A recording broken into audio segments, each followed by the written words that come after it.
from the stream.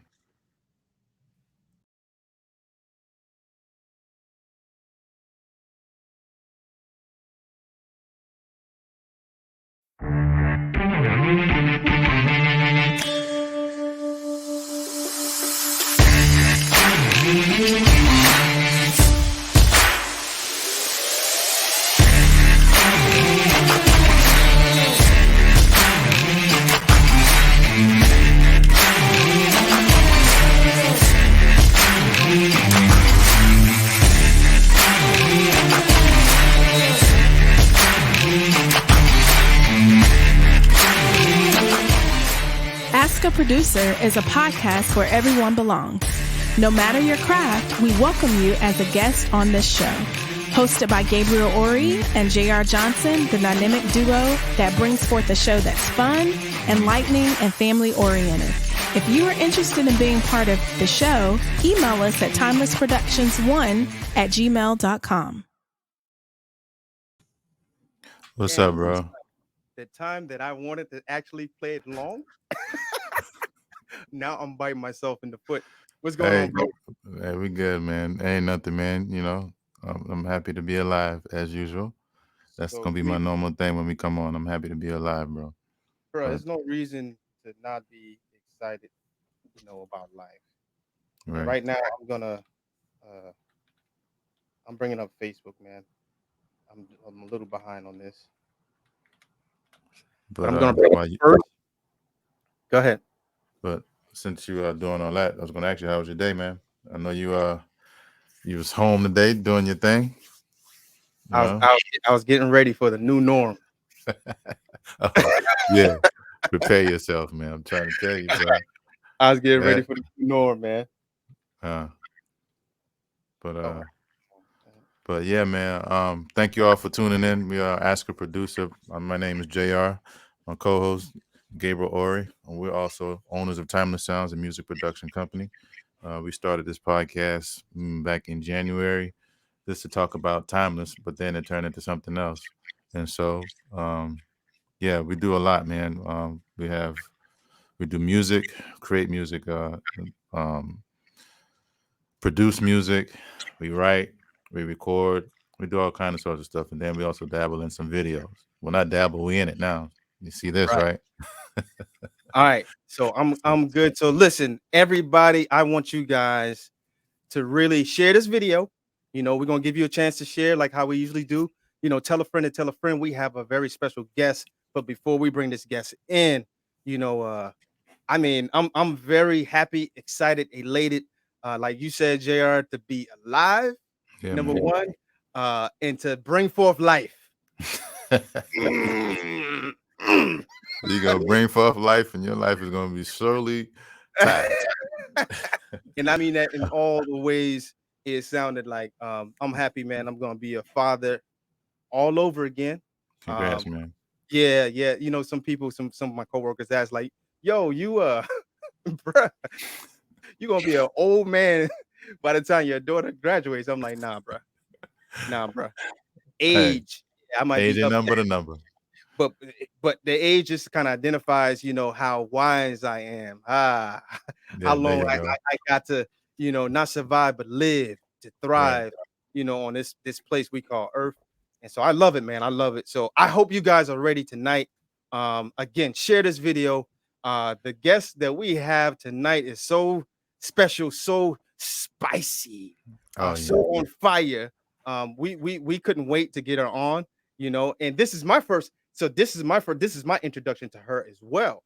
My boy JR kind of put that thing in, and so when I got a chance to kind of talk to her a little bit, I was like, oh, this is gonna be very spicy. I love it. It's gonna be spicy. It takes me where I want to go, and I love it. So without further ado, it's 8:04 right now. We're at that 5-minute mark. JR, do you want to do the pleasure of introducing this special guest we got tonight? Well, we have Miss Danielle Lee Hodges, man. I know Danielle since I was high school, I think it was. She's from Utahville. She's married to the one and only Kenny Hodges. And she got 3 kids, but I'm not going to say anymore. But, she's dope, man. So she'll explain all that when she gets on. And what's up, everybody? Thank y'all for tuning in. Brooke, T Pickett, what's up, guys? But And yeah, y'all get your questions ready too. Get it yeah, ready. you ready? Let's bring Let's her do it. in, man. We're gonna get some sound effects. What's up? Hey, hey, what's up? How How y'all you doing? doing? I'm We're doing good. Oh, well. How are you all? how you Y'all are, doing? y'all are This, funny. Y'all, first of all, y'all funny. I'm just y'all are funny. listen, to God be the glory in my Kojic Pentecostal voice, and God No. is so. Let me bring you your water with the rag, the napkin Hey, underneath the bottle. Please, I need my cloth, right? I need all of that. Y'all a mess. oh, It's good to be here, guys, for how Thank real. you? you. How are you feeling tonight? I'm good. I'm good. I feel, excited about this journey. To be able to be here with you guys and to talk. So Um, we on have. Ask the Producer, the Yes, that's right. infamous Ask the Producer show. Now, Yes, believe it or not, Danielle, you are a producer. I Yes, am. yes. Yeah, yeah, And I am. and guys, again, share this video. I'm just gonna pan out or say a little bit that Danielle is involved in. We have uh she was involved in the Marines. We're gonna talk about that. We're gonna talk Yep. about your childhood. We're gonna talk about this nice salon that you own. We're gonna talk about your book. We're gonna She talk does about it your all. podcast that's coming up. We're gonna get into it. We got some spicy stuff to talk about as well. But without further ado, why don't you introduce yourself? I know JR knows you. I've learned a little bit about you in the short time that we spoke. But why don't you introduce yourself properly to the audience that's tuning in tonight?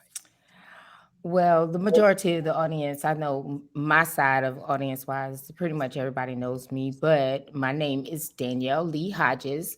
I am married. Yes. I have been married for 18 plus years. I have three wonderful children, Kennedy Rose, Reagan McKenzie, and Gabriel Zachary. They're the hearts. Oh, They're like, what? Gabriel? Yes, wait, yes. wait, I wait, have a wait, kid. wait. Don't Yes, yes. April? Gabriel. His name is Gabriel. We're gonna get That's a back. whole nother, yes, Go because that's a whole nother story in itself. Go ahead. I am, of course, as you noted or you stated, I am a Marine. Once a Marine, always a Marine. There you go. Simplified to Hoorah. all of you Marines out there. Hoorah. I know you did not just do that. Let's see. I was in the military for 3 years, and I am from Utahville, South Carolina, the huge city Big of city. Utahville, Oh, South Carolina. Um, and I grew up in church all my life. I'm a salon owner, now an author. Um, wait. Before you jump all the way across the bridge, let's go back to the beginning. Let's go back to the root where it all started. And you have a plethora of things, when I got to learn about you a little bit that you've done. You've accomplished a lot from what I saw.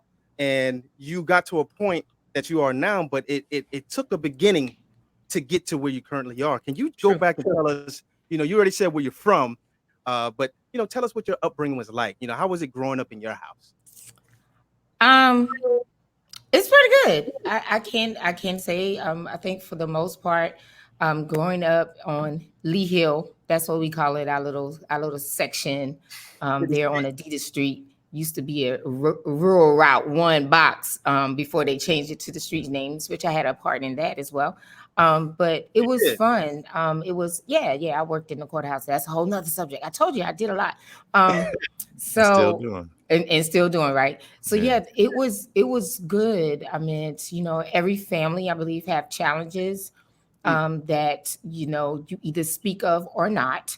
But for the most part, the excitement in our household was well. I grew up in a household with my mom and my dad. Like I said, we were in church a lot. We did all of the church things, and it wasn't that we were doing church things because we were going to church. We actually were very much so involved in church. We had fun. I played sports, basketball, volleyball. I actually received scholarships for actually both sports, but I did not take any of them at all because I wanted to focus on my education. Mm. Um, I have three sisters, two older, one younger. I think we are all pretty tight in regards to the sisterhood, Mhm. to the fact that one sister shared once, and this is so funny, but it's crazy that she shared for I think one of my birthdays years back on Facebook that we shared the same bed and the same toilet, and I was like, wait a minute, that's Hey, that's solidified. That's not normal. That's not normal, that's especially not so, how we came you up. know, That was normal. I was like, what is going on? But I mean, it was crazy. But yeah, I think family wise, we were Pretty pretty nice. cool, pretty tight. Yeah. Oh, I would say definitely a tight knit family. I went to Yeah. work with my dad. My dad was a brick mason, and I Wait a built minute. Wait a houses with my minute. dad. You said you went to work with your dad? Absolutely. Your dad is a brick mason. Yes. What prompted you? You seem like you had a closer relationship with your dad. Like what prompted you to do that? That's a real interesting story. It's in the book. It's in the I was about to say it's in the book, right? It's so in the book. But I had a very tight relationship with my dad, if I could say it that way. I wanted to do everything that my dad did. Mm. Um, won't go into much details about that because it's in the book. However, because of that, I spent a lot of time with my father. So going, like I said, he was a brick mason, owned his own company, building houses. And so as a little girl, first of all, I'm a tomboy at heart. Okay. Love doing all things outdoors. Now we All will right. tell that, because before we came on, she was like, "Oh my hair, I gotta get this." Gabriel, stop talking. Stop talking. I Go ahead. was. I was like, the mic was gonna mess up my hair. Anyway, but and see now I'm making it worse. But You yeah, did. I did all things outdoors, and so I built houses with my dad. I would sneak in the truck to go with him, or the van, whatever is being driven, to go to work with him. Like every weekend, my mom was always fussing. That's the type of person I was. So I was very, very tight knit, not tight knitted, if you will, with my dad. So Are you you like know, that now with your immediate family? I know you're married, you have children. Are you tight I knit think we're with? I think we're still pretty close. Yes, I really do. Again, life happens, things happen where people have to do some things that cause certain changes. Different situations may come up that cause different changes, but for the most part, absolutely, I think that my family is still pretty tight. We talk consistently. We're always either on Marco Polo talking, we're on FaceTime talking, because of the pandemic. We don't get to face Right, right. with each other a Mm. lot and all of that stuff. But yeah, we converse often. Yeah. So, You. go Oh, ahead, sorry. Jared. Go ahead. You mentioned scholarship. Now, what sports was that scholarship for? Softball, basketball? Basketball and volleyball. Ah, what position? Shooting guard. Okay. Oh Lord, she That coming. makes. I did play small forward as well. I'm only 5'6", but I could jump. I could get up a little bit. So, But yeah. based on the plethora of things and currently where you are in your life, is there any point in your childhood that you could kind of point back and say, you know, I'm here and I do what I do or I think the way I think because when I was a kid, this point, was embedded in me. Is there anything you can remember back from your childhood that kept I, you? yeah, I think a lot of things that occurred during my childhood caused me to be where I am today. My parents were individuals that instilled um, strongness, uh, toughness in us. They instilled wanting to make sure that you pressed when there was work to do. You do the work that is assigned to do. You didn't give up. There was always that strong point from our family that would be driven by my mom and my dad. My dad was a worker. He's a provider. He will give you the shirt off of his back. He's very, very loving and giving. I think sort of kind of I'm that way. I don't know, but for the most part, I think I am. My mom is a phenomenal, strong woman.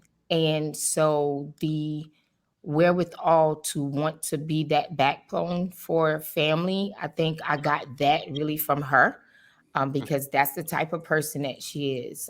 So, yeah. And then there were some things in my childhood that I go, ugh, this caused me to be better here, because of some situations and things that happened. So yeah, there are a good bit of things that have formed to help shape Danielle, who Danielle is today. Would you So would change anything about that, right. about your past? Um, past instances.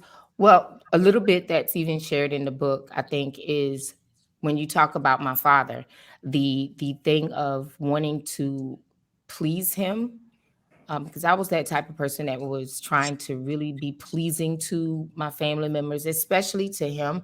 I wanted to make sure that he saw me, wanted to feel the love from him that I felt that I was not getting um, from him. And I was watching how the love was shown in my eyes and from my perspective and from others to others, or to the other siblings. So I did a lot to try to make him see me. Therefore, I went to work with him all the time. I was outside cutting the grass with him. When I was smaller, my grandmother, his mother, that stayed right across the street. So we'd be on the riding lawnmower, and my dad would have me on the riding lawnmower with him because I was cutting the grass. He was showing me how to cut the grass.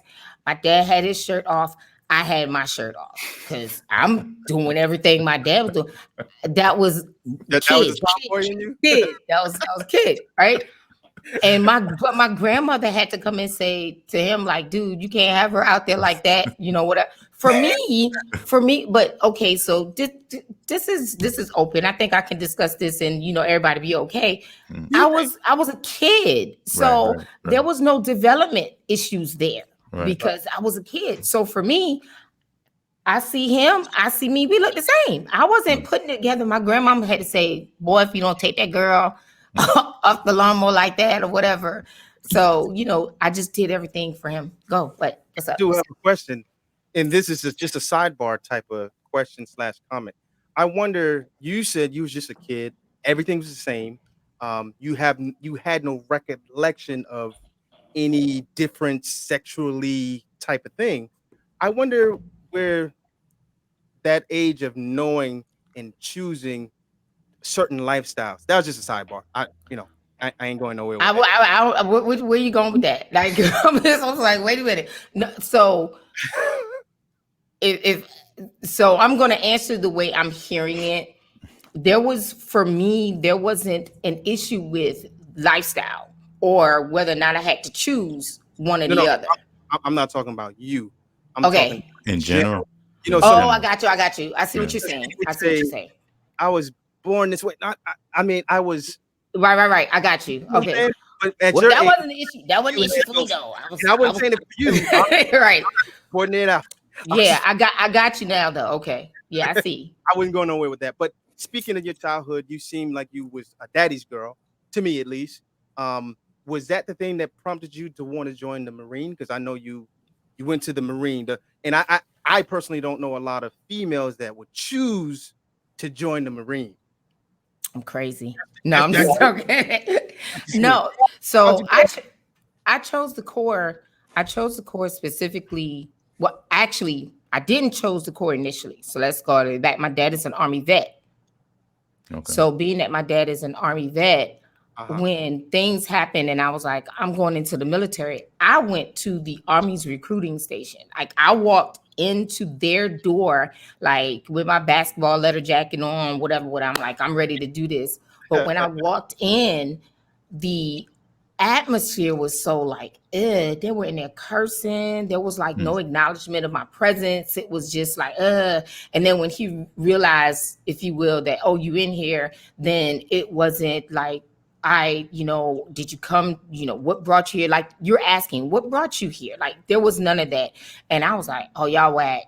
And I literally backed out, and the Marine Corps door was right next door. I was like, well, I'm going in something. And I walked in the Marine Corps. They were so poised. They were standing so pristine. And the uniform, first of all, was on point. And I know, right? So just the way they presented themselves, the discipline that they showed, the aura that they had, I was like, oh, bet this is what I'm doing. And I was like, sign me up. And that was really it.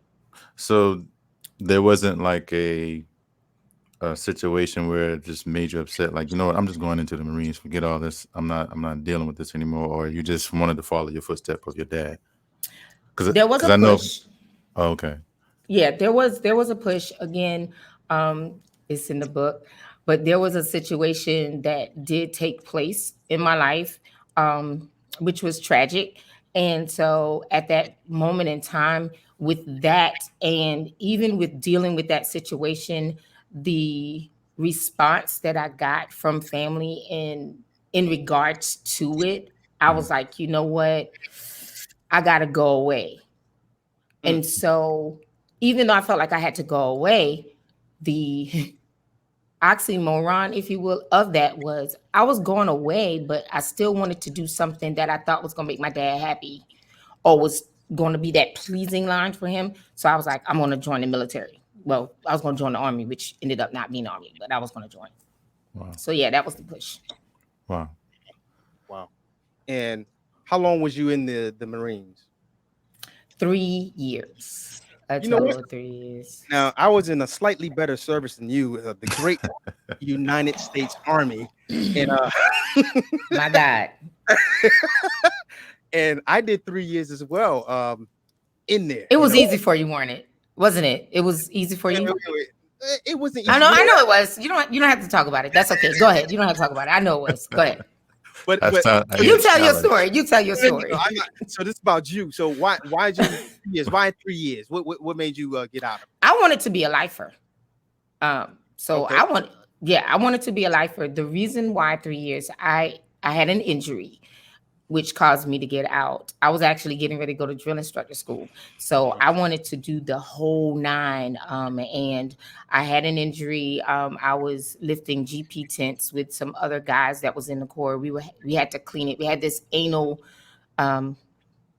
NCO, if you will. We were all in, so it wasn't like it was was like recruiting or drill instructor type schooling or anything like that. But he was our senior, and so being our senior, and we were dragging this tent, and it kept hitting the ground, and every time we had to clean it over, fold it. GP tents are huge, so GP tents are these big tents that covers like your 5-ton trucks that are out in the field with other gear and military stuff underneath it, and so we had to clean that tent. Fold it up, and this canvas is really, really heavy. I know you know what I'm talking about with that.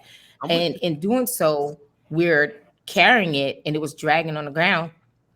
And finally, I was like, you know what? We're gonna clean it this time. I'm gonna get up under it. So the weight was on my back, and so I incurred a back injury due to that, which caused me to have to get out. Oh man! But I was gonna stay in forever. My mom said she prayed me out. Wow. She prayed you out. Your mom was a. She is. Why you had to say Kojic? But yes, she's a Kojic evangelist, and she's an evangelist in this grand old church of God. Hey, mom, she said, and I'm here. Yes, she's a. Hey, Mama Lee. And the grand, in the Neomia, my mom's name is Neomia, in the grand old Church of God in Christ. Yes, and she mentioned to me, she was like, yeah, like I prayed you out, and I was like, I think she was joking, but probably not. So did she pray? She prayed you to the salon or what? No, she didn't do. You know what? My mom, and this is not to, I guess, it's sort of it's a stereotype. But my mom called me a Jamaican because she was like, you do everything you put your hands on to do, you do it well, and you're always doing something else. So the salon, I'm a licensed administrator for assisted living facilities as well. Jeez. So I know, right? So I was doing that, and when I was pregnant with my daughter Kennedy, they were getting ready. Some things happened at the facility, and they wanted me to go somewhere else, and I was already had something set and squared away for where I was, and so I ended up not working there. And then I saw the commercial, and it wasn't a commercial, but it was like when Paul Mitchell first came here in the Charleston area, they did a thing with the news, and so it was like a news clipping that was on TV there, and I was like, hair school. That was it. That was literally, but that was God's plan. I promise you, that was God's plan, because there was no way I was going to be doing hair. That was not something I wanted to do. When you got into it, did you get into it already owning it, or did you work in a salon and kind of work your way up to get to that ownership? Oh, I worked in salon. I have a mentor. Her name is Keena. I don't have a problem calling her name. Her name is Keena Curtis. She was my mentor. She was my educator at Paul Mitchell, and she literally, from educating me to taking me and working with her in her salon, from there, and then branching off and doing my own thing. Just 3 years after being, with her, in a sense. But and to this day, we still converse. We still have our talks, and she's still mentoring me in areas. So yeah, I, Shout out to the mentors, man, because Hmm. you definitely can't. It's advisable to definitely get a mentor, get somebody who's already doing what you want to do, and you know, oh, I'm hearing a loop. Oh, your phone that's my on? fault. That was my fault. Ignore the loop. My bad. Sorry about that. I But know, right? I was It's saying all good. the mentors are definitely needed, and sometimes, uh, folks may not even know that they're mentoring people. But I would say, just live your life in a way that it's always like somebody's Right. reading you, like your book, Right. and I'm sure that you at this point in your life mentor other people knowingly or even unknowingly. So shout out to that salon that you have. Speak about your journey a little bit. How long did you said 3 years, and she mentored you into this salon? What's the name of your salon? The name of the salon is Integrity Hair Studio, which is located 850 Bacon's Bridge Road in Somerville, South Carolina. Yes, Oh but Lord. I know, right? Plug, shameless plug. Yeah, thank you, Jr. Thank I you, got you. I got you. Gabriel. I You got you. got me. Yes, Integrity Hair Studio is the name of the salon, and as you can see, the address is rolling us across the screen there. But I've been here for 8 years, 7 years. 7 years. At the mm-hmm.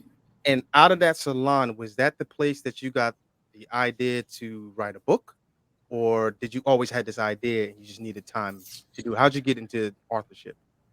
To be honest with you, when I lost my son, the first individual that said there are books, he said there are books in you, was my husband. Kenny Wow. was the very, very first person that said it to Prophet me, Kenny. and I know, right? And when he said it, I was just, myself, I was just like, yeah, we just had a loss, so maybe, I don't know if you're trying to say, oh, you need to write about it, share it. I was just like, no, in that aspect. But then there were several other people that said, you got a story to tell. Like, Hmm. you need to share your story. And it was from different situations. So speaking of the salon with that, Gabriel, was like, again, I never felt like I was supposed to be in a salon because I didn't even want to do hair. That was not what my thoughts were. And but I really believe it was God ordained, because when I tell you ministry happens at my salon, it's crazy. Like, people will walk in and they'll sit, and while they're sitting and we're talking, like, God is like really talking to me, and I'm like, no, I can't do this. Like, I don't want to do this. Like, he's saying to say XYZ, and I'm like, hey, I go with that XYZ again, Deidre. So I'm saying XYZ, and or I'm just sharing, and I'm not even sure why a story is coming from me, and it's an experience, and I'm talking, and then it's time for me to put the client under the dryer, and they're in tears, and I'm like, why are you Wow. crying? And and I'm not that person. Like, I'm not that huggy. Ooh, you cried, girl, wipe your face. Like, stop here, Is wipe your that face. Like, that's the Marine in you? that I don't. My mom's like that too. Oh So wow. I don't know. I don't know if that's just that Middleton, whatever, Butler thing. I don't know, but So yeah, it'll be something like that going on. And then finally it was like, you really need to do this. And I think I knew probably maybe 4, 5 years ago, it's like, okay, you need to write this. But I procrastinated, and I'll tell you why. Because all of a sudden, everybody had a book. That was just like doing that phase of everybody having a CD and people could sing. It was like everybody had a CD, and I'm like, oh man, another person got a CD. It was popping up. So it wasn't that it was like I was like not wanting to do it because somebody had it, but it was so much coming out at one time. I was like, ooh, this time it don't seem right. Like I just was like, I don't think I should be doing it. I didn't think that it was going to be a clash between anybody because it's enough out for everybody, and everybody's life stories and situations and the way they go through it are different. So it wasn't that. It just seemed like it was just coming out in waves that I just sat for a minute. And honestly, the pandemic was like, oh, you got time. So let's do this. And I think that's when it really came out. Like, let's do it. That's right. Let's go. Yes. Let's do this, because I kind of want to deep dive a little bit more into this. You said a lot, and you said some things this is my first time hearing it. And so I want to take a quick break. And when we come back, we're going to kind of deep dive into this salon and this book and how the two kind of seems to marry a little bit together. Okay. So right after this break, we're going to come back with Danielle. Y'all get your questions ready. Get your questions ready.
Elegant, stylish,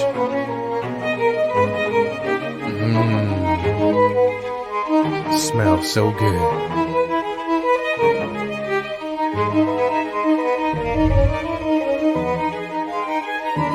Fill the room with love, peace, joy. But that smell. A smell so good you can taste it.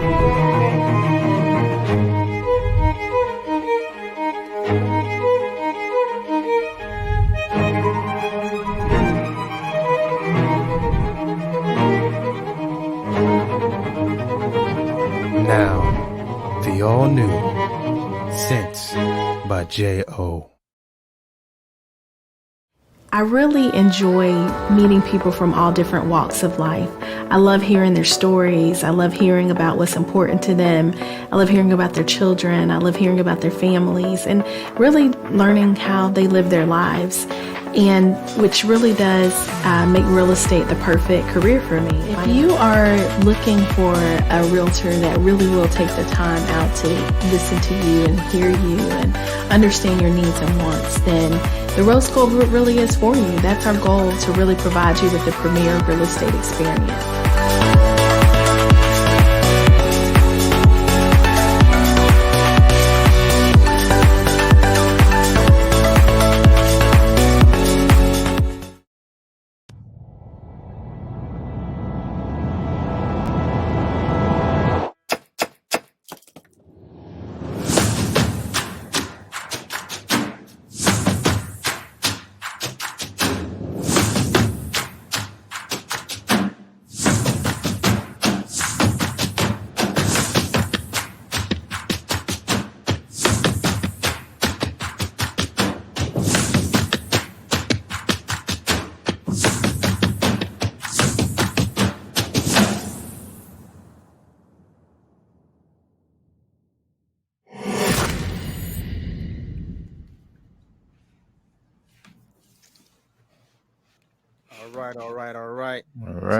So we had to, what they say, pay some bills. Yeah. Right. You had to pay some bills. But shout out to the sponsors that we have, Kairos TV, Timeless Sounds, just all the folks that's just putting in behind the scenes to Thank you. make this thing happen. Shout out to you.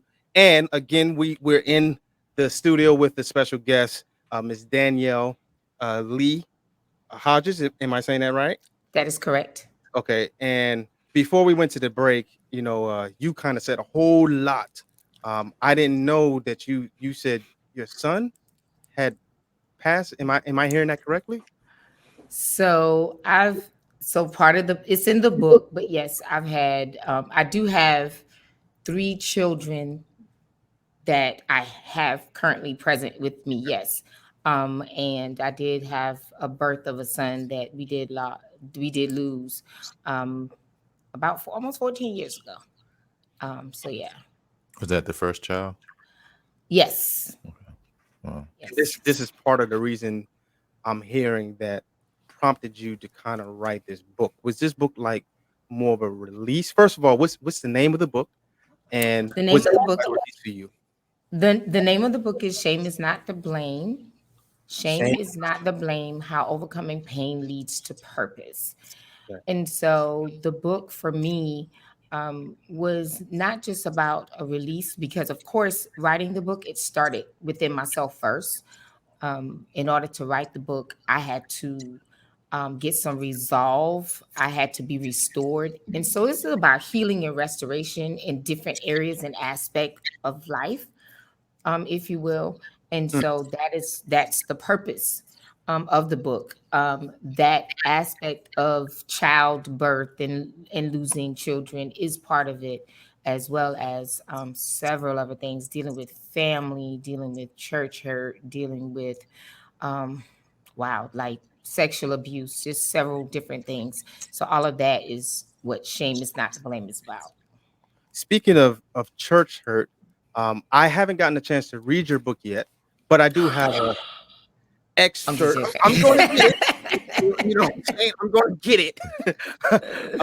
But my partner JR had the book, and he sent me over a page or something. I just want to read it if you don't mind. Can I do that, Miss Danielle? Sure, go right ahead. All right. So let me adjust myself. So this is the world of church hurt. This is chapter 6. In order to seek the healing I desperately needed, I had to journey through periods of time where I was hurt the most. Oftentimes, we don't like to acknowledge or accept the fact that there's such thing as church hurt. Most people would love to deny the fact that a person can encounter hurt while going to church. We love to tell a person the church didn't hurt you. Broken people did. Hurt people hurt people. You, not the church. However, if the church is supposed to be the house of prayer, a place where you can find peace, restoration, hope, newness of life, but instead you encounter the church and you leave more broken than when you first arrived, that is considered church hurt, and it is real and it does exist. Last paragraph. I went through different situations in various church settings with church members. I felt the church was supposed to be a sanctuary, a safe haven. But for me, it was one of the places where I had some of the most difficult experiences, which made it hard for me to heal. I felt that I was receiving more burdens than actual healing. So now I want you to kind of elaborate a little bit. Now, to me, it kind of speaks for itself, but you never know what's in the mind of the author or the person who wrote it. So, what did you experience in the church that made you so hurt to write a whole chapter about it? I could have written many more chapters about it. Oh, Lord. Um, but no, seriously. I mean, seriously, I went through a lot. I went through a lot of different scenarios. One example is of the person of who I am, the type of person I am.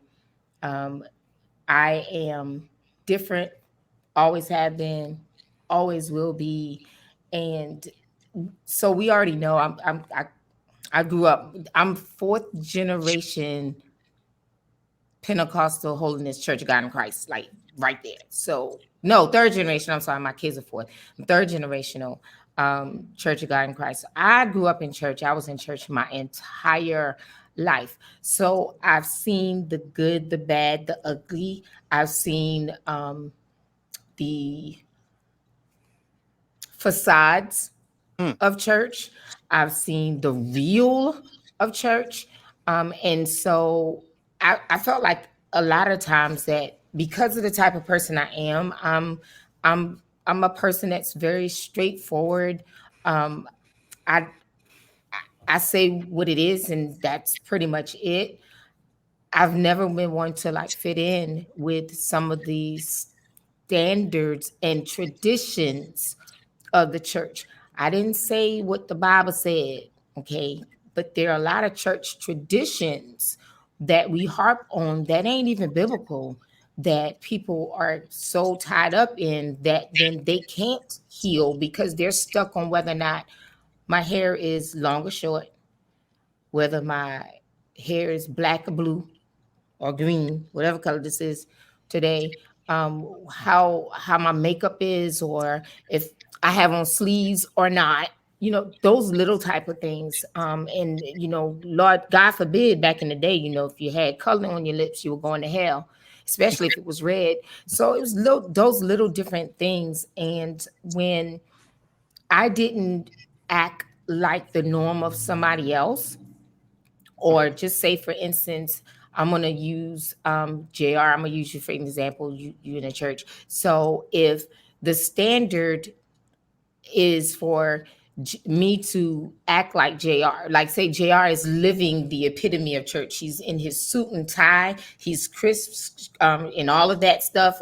all of that. And he comes in and he knows how to otobo shata, whatever that is, speak in tongue. He knows how to jump and shout and run around and do what that standard look of church is. Then he's fine because he knows how to act the part. Which in me, if I come into church and I'm just sitting there, I come in a short skirt or jeans, if you will, as a female in Sunday morning service, and I don't get up and I don't move and praise like how he's doing, then you're saying to me, you need to do what JR doing. Look at JR. He's the epitome of, he got the Lord. He's doing right, blah, blah, blah. And I'm like, JR was sleeping with XY. Ayana, this ain't true. This is not a true story. But I'm like, not a true story. Right. But I'm using him as an example. But I'm like, he messing around with all of the women in the church. But I'm supposed to act like him. So if I act like him, then I need to mess around with all the men in the church. Like it was stuff like that. It was like that double standard. And I'm like, where's the discernment? Where's the discerning of spirits? Like you can't discern that this is what's on him. But you can look at me because I don't act the way I wasn't faking church. Number one, that I did not do. So if I had a pastor wanted me to play, because I play the organ, and so I had a pastor that asked me to play for their services. I said, nah, can't do it. He asked me why. I ain't saved. You don't want this spirit that I got right here roaming around in your church. You don't, David used to play the spirits out. And so the spirit of him playing the harp that would soothe the evil spirit of Saul, you don't want the same spirit I got roaming around your church versus soothing spirits. Hold on.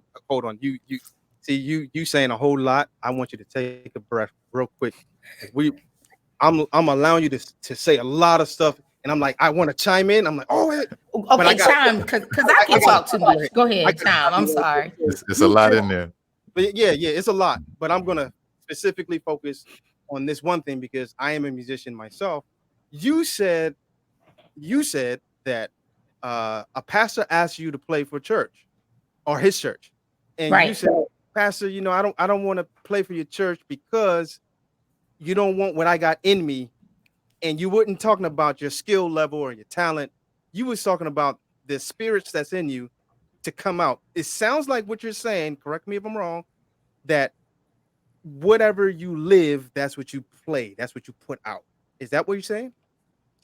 I believe that there is a type of spirit that is attached to what you do. And there was at that time for me, I wasn't trying to live a righteous life, period. There are some people that I believe that they're trying to do good and they're trying to be well. And yeah, God knows your heart. At that time, if you were to ask me, are you saved, or the whole church thing? No. Do you want to be saved? No. And I would follow up and say, and if I die right now, I know I'm going to hell, but right now I'm having fun.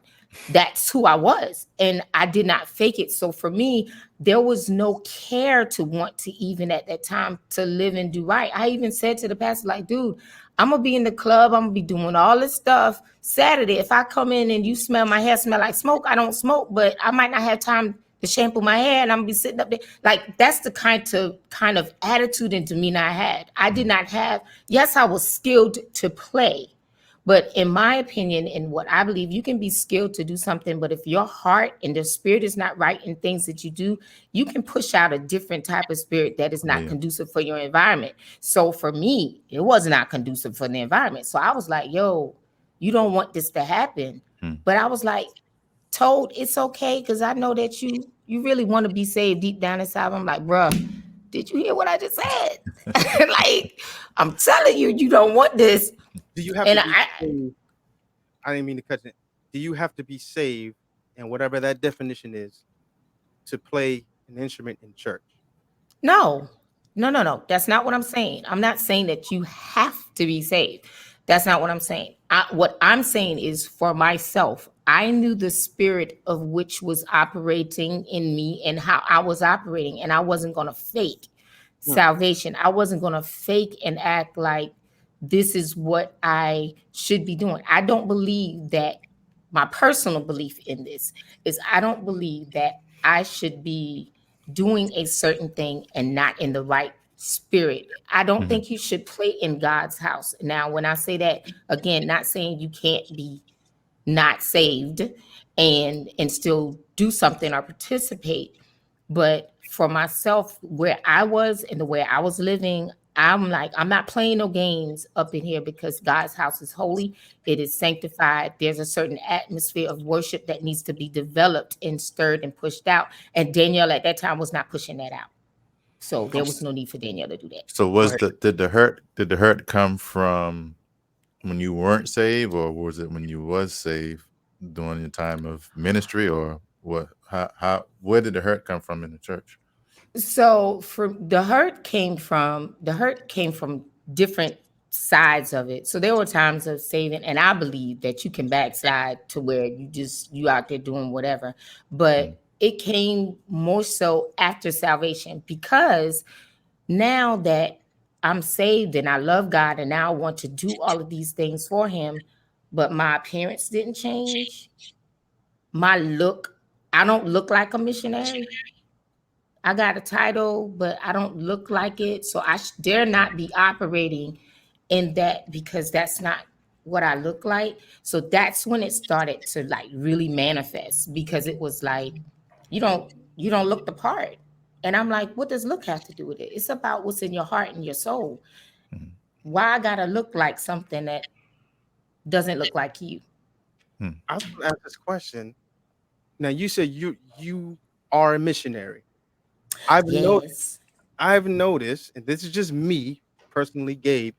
I've been to both, our culture's church, our culture's definition of like a missionary, and I've been to, the Caucasian side, the Palms, and their missionaries don't do or look like the same like our missionaries. Right. What is the definition to you, I guess, of a missionary? What should a missionary do? Is a missionary female, or is that's what I wanted to ask too. Or is it a male? Like can a male be a missionary? And I guess it depends on the definition. But how do you define that? How does your church define that? So in my church, from what our denomination and doctrine actually states, and is a missionary. My definition, let's start all the way back. Okay. My definition of a missionary is a person that is on a mission to do what God or whatever that thing is to do, and you set out and you're called to do it, and you're pushed to do whatever your mission is. You're set out to do it, like you're striving to complete that task.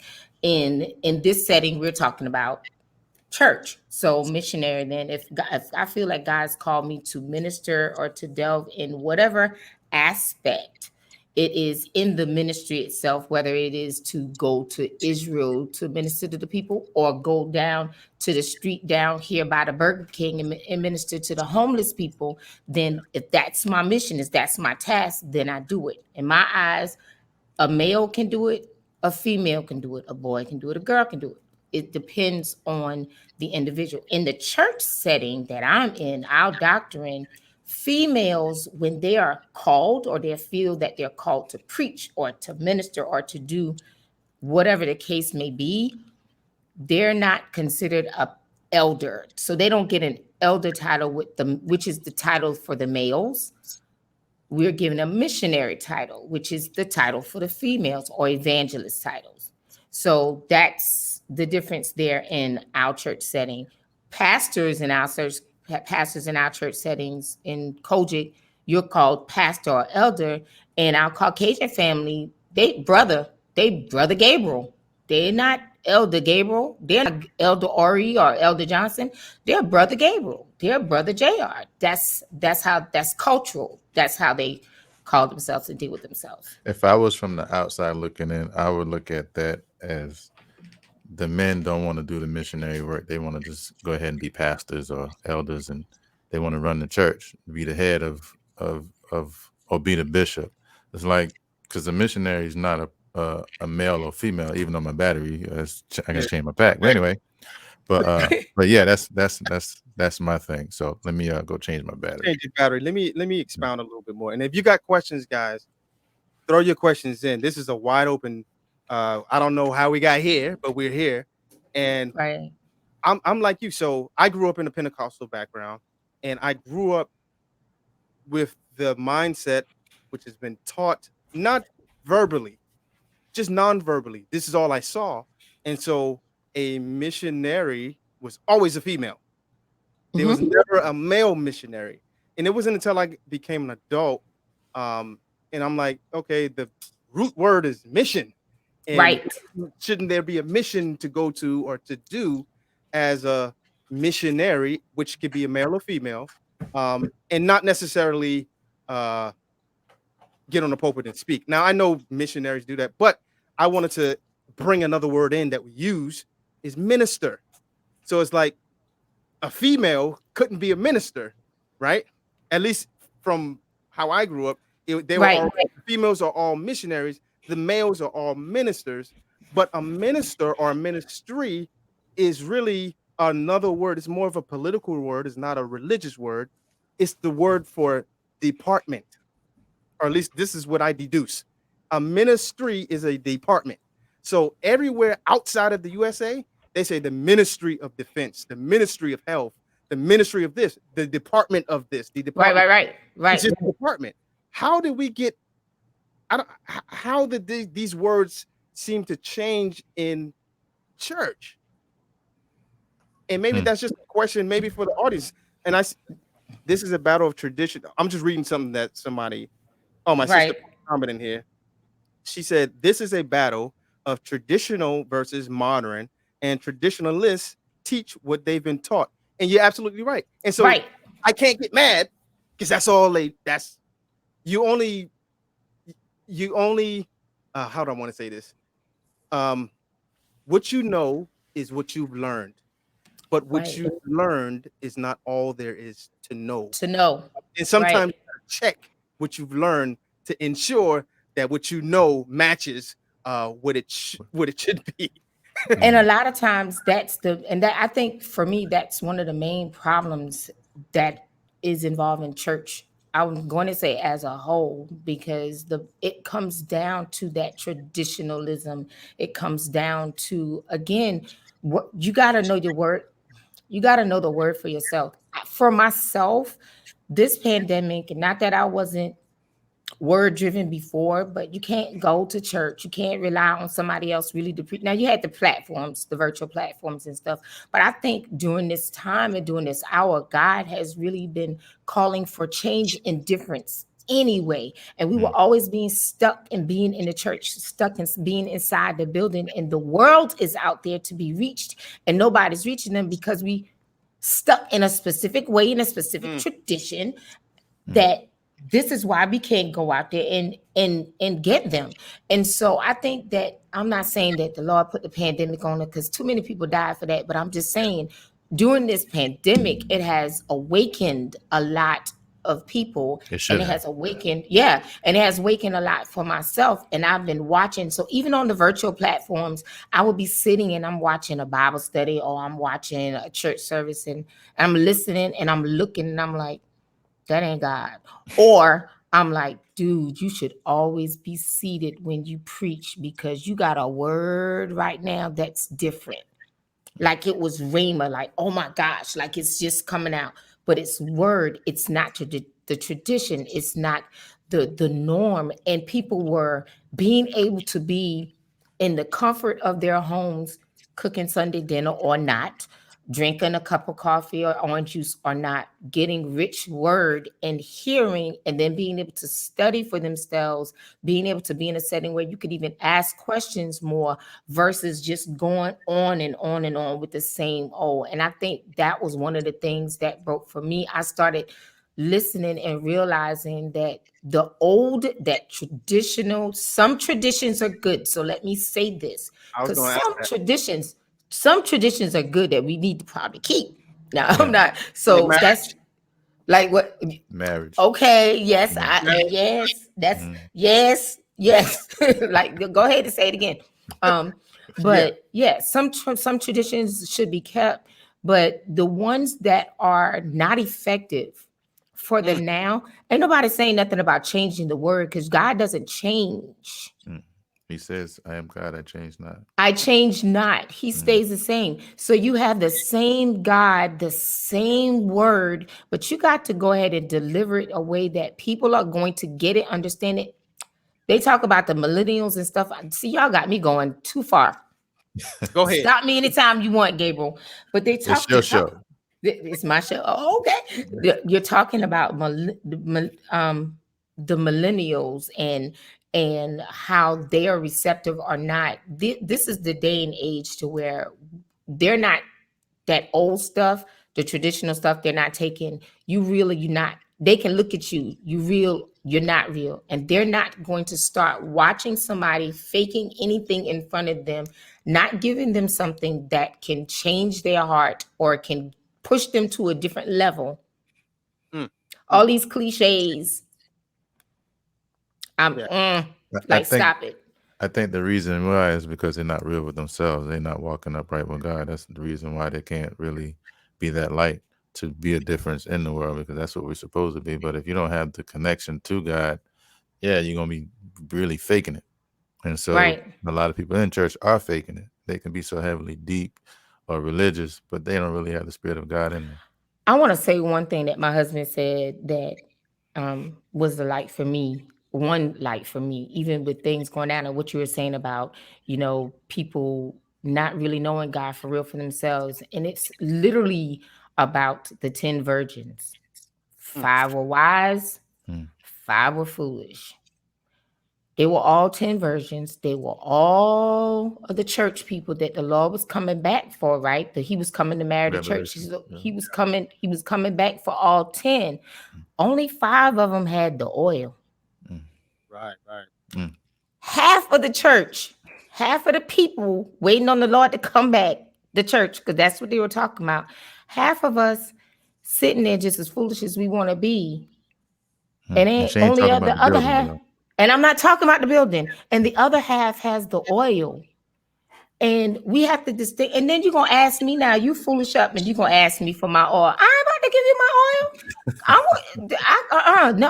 And that's where we are. And some of us, like I said, I've been hearing people that I think that are like, I won't say at one point, but it's like, oh my gosh, this person is so seasoned. And then I hear them say something. I'm like, that's blasphemy. It's straight blasphemy. And I go, oh my God. And then I think what the Bible actually says, that people are going to start saying things and talking about things in his name, and it It ain't gonna be right. We gotta make sure that we are aware. Okay, I'm done.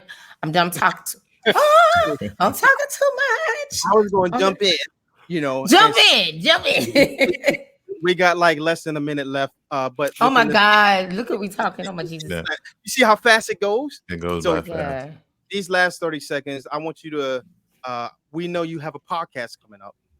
Yes. Tell us the name of your podcast. Tell people how they can be a part of your podcast. Tune in, where to reach you, your social media handles, all of that. So the podcast is hashtag Danielle Speaks. That's the name of the podcast. And I'm sorry. Did you just say, you know what? I got 30 seconds.